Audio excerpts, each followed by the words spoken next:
This film shows the extent of human cruelty. The story revolves around a lake, not naturally formed but made by humans. There was once a village where the lake now exists, and its traces are still believed to be underwater. Tourists visiting this place mysteriously die. Why does this happen? The story begins with a beautiful lake where a group of tourists goes on a boat trip. One boy, trying to impress his new friend, says, "I found an old map of this lake from the library.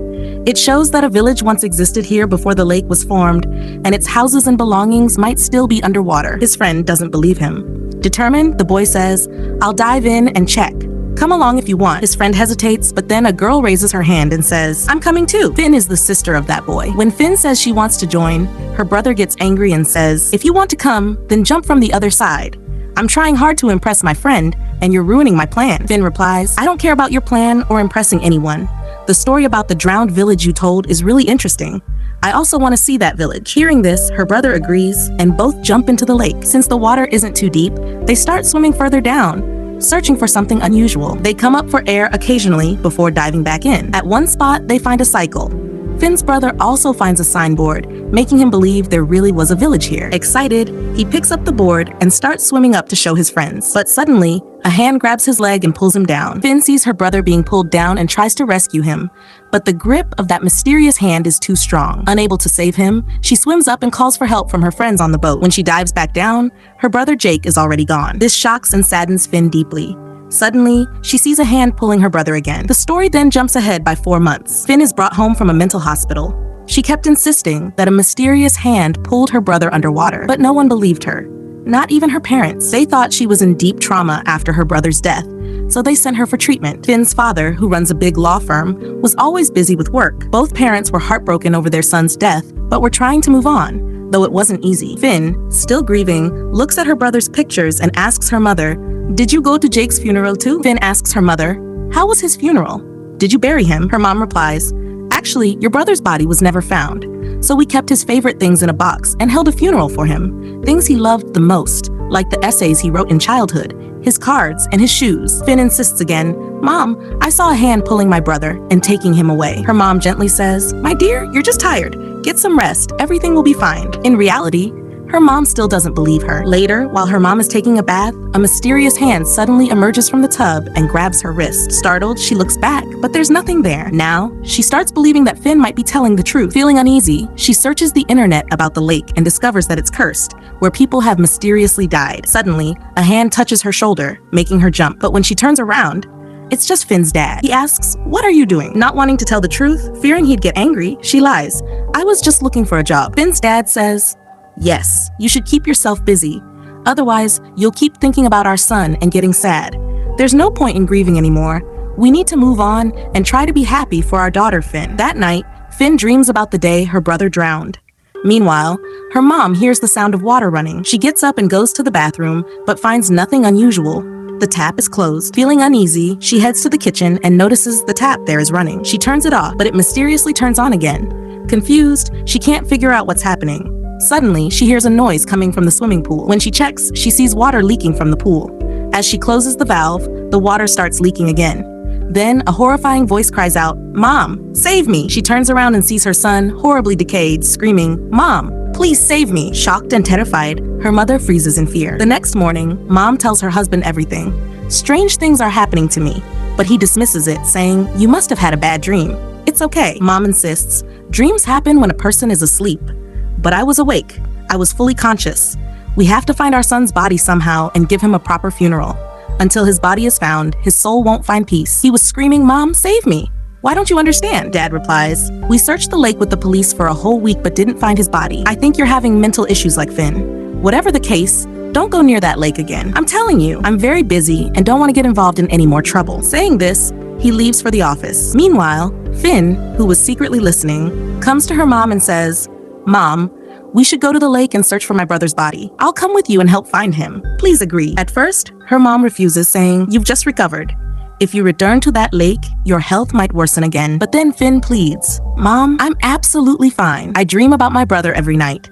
Until we find his body and give him a proper funeral, neither I nor the situation will get better. Please, listen to me. I even remember the exact spot where my brother drowned. I'm sure we'll find his body there." Finally, Mom agrees, and they both head toward the lake, the place that was once their home. Upon reaching there, Mom recalls the beautiful memories she shared with her family. They get into a boat and row toward the same part of the lake where the brothers had jumped. Finn points out, "We jumped into the lake from right here, then swam a bit further down." Mom says, "You stay in the boat. I'll tie this rope around my waist and dive in. I'll come up to breathe when needed. If I don't come up for a long time or if the rope feels stuck, don't waste time. Pull the rope immediately, okay?" Finn agrees, and Mom dives into the water, swimming deeper. After a while, she comes up to catch her breath, then dives again toward the spot Finn mentioned. But Mom doesn't find anything there. She comes up and asks, "Are you sure this is the right place, Finn?" Finn replies, "Yes, Mom, but you need to go a bit further. There should be a cycle. Swim past that." Mom dives back in and soon spots the cycle, confirming she's in the right place. Swimming ahead, she notices a stone-made board under the water with 3 corpses tied to it. Their decayed and distorted appearances suggest they had been there for many years. A chain is fastened around the neck of the middle corpse. Mom grabs the chain and tries to swim back up, but suddenly, a cold hand grips her leg, pulling her down just like what happened to her son. In panic, Mom tugs on the rope tied around her waist, signaling to Finn that she's in danger. Finn pulls the rope with all her strength, refusing to let go. With a mighty effort, she manages to save her mom, but along with her comes her brother's lifeless body. Mom is shocked but heartbroken, seeing her son's water-damaged and disfigured face after being submerged for so long. Mom was overwhelmed with pain, but there was some peace in knowing her son was finally found. The police and ambulance were called. The officer was surprised and said to Finn's mom, "We searched for an entire week, and you found your son's body in just one day?" Mom replied, "I saw something strange, and I want to tell you about it. I saw corpses tied to a stone block under the lake. One of them had a chain around its neck." She handed the chain to the sheriff. The sheriff examined the chain and said, "This belongs to an old family. There used to be a village where the lake is now. Perhaps this chain belonged to one of them. The name on the chain matches the family of an old woman who lives a bit further from here. You should visit her. Maybe she'll have some information." The sheriff continued, "By the way, I've heard rumors that this lake is cursed, but I don't know how true that is." After hearing this, Mom decides to visit the lake again. She calls her husband, but in anger, he says, "Why did you go back to the lake? I had told you not to." However, when Mom tells him that their son's body has been found, Dad calms down. Finn joyfully says to her mother, "Thank God, Mom. Everything will be fine now." Then she asks, "But Mom, what will we do with this chain now?" Mom replies, "Son, your brother's body has just been found, but we also want to know how he died." After this, they both go to meet the old woman. Mom tells her, "Many people have died in this lake. Can you tell me why all this is happening?" The old woman responds, "Everyone is foolish. That's why they drown. They don't know how to swim in deep waters.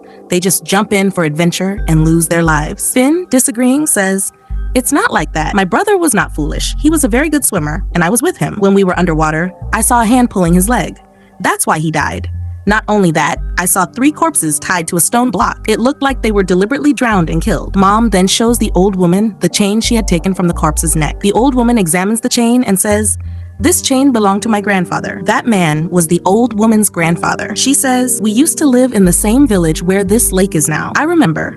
Our whole family was very happy there. But then a rich businessman came who wanted to build a dam, collect water, and create this lake. People said that if the dam was built, he would gain a lot of money and fame. That's why he forced the villagers to leave. When people had no choice, they started leaving their village." She continues, "Our house, our land, the graves of our ancestors, everything was there.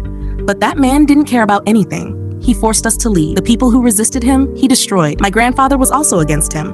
One day, he and his 2 companions suddenly disappeared. Today, after hearing your story, I realized they had been tied to that stone block. Over time, the water rose and created this lake. The 3 of them drowned there. The stone was outside, so they couldn't even swim out." The old woman continues, "Even today, we are fighting the case to close that dam." She pauses and then adds, "What are you saying? About 70 years have passed since this happened. The businessman you are talking about must have died a long time ago. So who are you fighting against now?" The old woman replies, "Even today, we are collecting signatures to close this dam. The case is being tried in court, but no matter how hard we try, the family of that rich man is so powerful that they sabotage our case." She continues, "If the dam is closed, the lake will disappear too, because if the lake dries up, all the wrongdoings of that businessman will be exposed. People will know what a cruel and bad man he was. They will learn that so many people died after being tied to that stone block. That's why his family doesn't want the lake to dry up and the truth to come out. A very big law firm is fighting against our case.